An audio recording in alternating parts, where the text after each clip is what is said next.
Tatlo ang patay sa sunog sa Pasay City. Ang mga bomberong rumesponde, naubusan pa raw ng tubig. Live mula sa Pasay City, nasa frontline ng balitang yan si Mobile Journal, Ria. Yan, si Ria, kamusta na ang sitwasyon dyan ngayon? Tuluyan na bang naapula ang apoy? Yes, Julius. Sa ngayon makikita natin na naglalagablab na apoy ang tumupok sa mga kabahayan dito sa Tenco Street, Barangay 106 at 107 sa Pasay kaninang 1:44 ng hapon.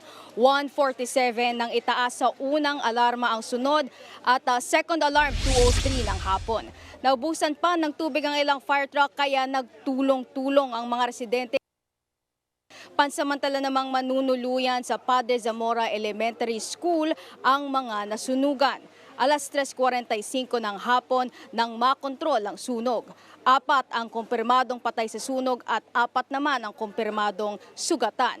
Ayon kay Barangay Chairman Salvador Vargas, ang mga nasawi ay miyembro ng isang pamilya. Kanina habang ini-interview natin yung mga tao dito, Julius, yung maglola, isang 50 years old, tapos yung kanyang apo na 3 years old lamang ay magkayakap no sila natagpuan.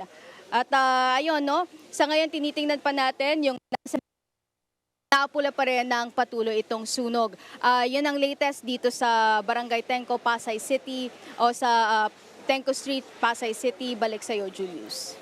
Maraming salamat at mag-iingat kayo dyan. Mobile Journal, Ria Carlos. Mga kapatid, Julius Babaw po. Para sa komprehensibo at makabuluhang balitaan at talakayan, mag-follow at mag-subscribe na sa social media pages ng News 5.